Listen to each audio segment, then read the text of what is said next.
کہتے جی کہ ہمارے علاقے میں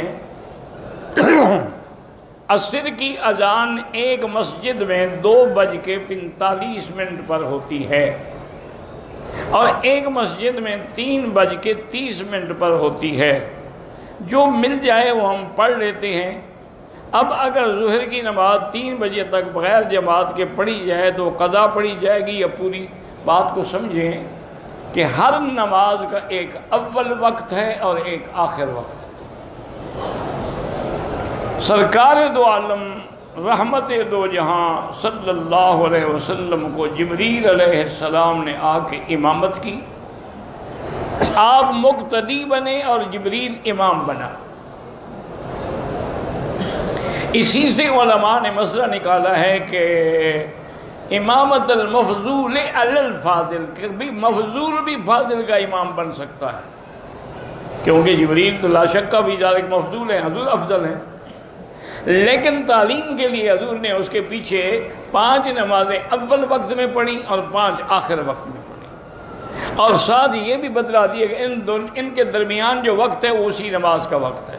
اب جیسے فجر کا وقت ہے تو اس کا اول وقت جو ہے وہ اندھیرے میں ہے، صبح صادق کے طلوع ہونے کے بعد اذان ہو گئی، نماز ہو گئی۔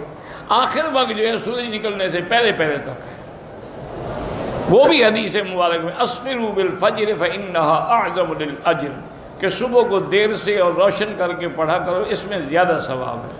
تو امام ابو حنیفہ رحمۃ اللہ علیہ نے ہر بات میں آخر وقت لیا ہے، لیکن حنابلہ رحمہ اللہ اور شوافی رحمہ اللہ نے اول وقت لیا ہے۔ اسی طرح اہل حدیث حضرات جو ہیں وہ بھی اول وقت پہ نماز پڑھتے ہیں۔ تو جو 2:25 پہ اذان ہوتی ہے وہ اول وقت ہے، اور 3:30 جو ہے وہ آخر وقت ہے۔ تو نماز تو دونوں وقتوں میں ٹھیک ہے، لیکن امام ابو حنیفہ رحمۃ اللہ علیہ کے نزدیک جو ہے وہ آخر وقت افضل ہے۔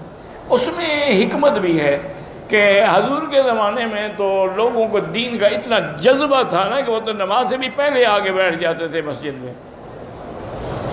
اب لوگ جو ہیں وہ مشغول ہیں، تو اس لیے اگر ہم آخر وقت میں پڑھیں گے تو زیادہ سے زیادہ لوگ نماز میں شریک ہوں گے۔ باقی یہ ہے کہ اصول یاد رکھیں کہ 2:25 سے لے کر 3:30 تک یہ سارا وقت ہے۔ اگر تم 3 بجے پڑھ لو گے تب بھی قضا کیوں ہوگی؟ تم نے وقت میں پڑھی ہے۔ قضا تو تب ہوگی جب اس کا وقت نکل جائے اور عصر کا وقت شروع ہو جائے۔ کہتے ہیں کہ نکاح کے اندر ایجاب قبول کے وقت 3 دفعہ قبول قبول قبول کہنا ضروری ہے، یا دل میں صرف نیت؟ تو دل کی نیت سے نکاح نہیں ہوتا۔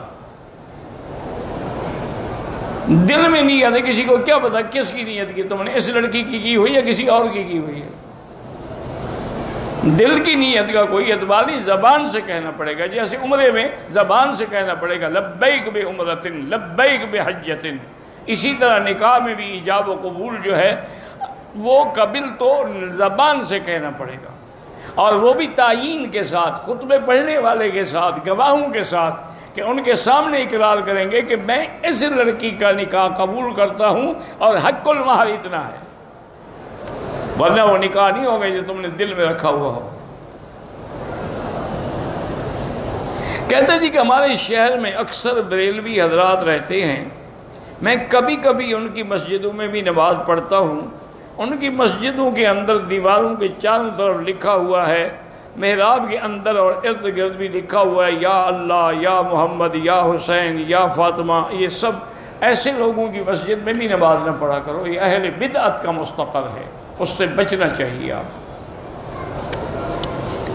شرعی پردہ یہ ہے کہ گھر سے ہی نہ نکلے، وَقَرْنَ فِي بُيُوتِكُنَّ، اور دوسرا پردہ یہ ہے کہ اِذَا سَأَلْتُمُوهُنَّ مَتَاعًا فَاسْأَلُوهُنَّ مِنْ وَرَاءِ حِجَابٍ، اگر کوئی پکارے تو دروازے پردے کے اندر سے جواب دیں۔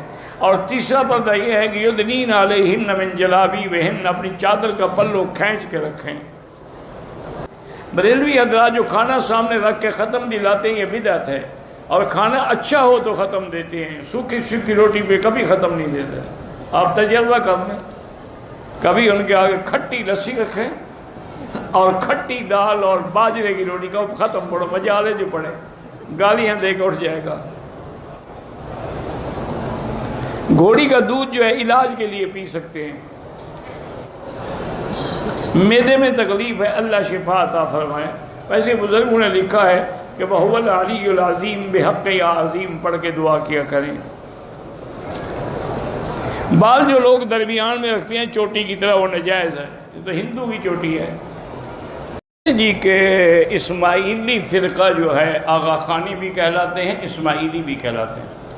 یہ شیعہ کا بدترین قسم ہے۔ شیعہ جو ہیں ان کی تو کئی قسمیں ہیں نا، کئی۔ حضرت شیخ الاسلام ابن تیمیہ نے کتاب منہاج السنہ میں تقریباً 360 قسمیں ذکر کی ہیں، لیکن یہ آغا خانی جو ہے نا یہ تو سب سے بدتر فرقہ ہے۔ شیعہ ہے لیکن بدتر کہ انہوں نے اللہ کے فرائض کا بھی انکار کر دیا، اور یہ آغا خان کو نعوذ باللہ خدا کا درجہ دیتے ہیں، تو ان سے تعلق رکھنا ناجائز ہے۔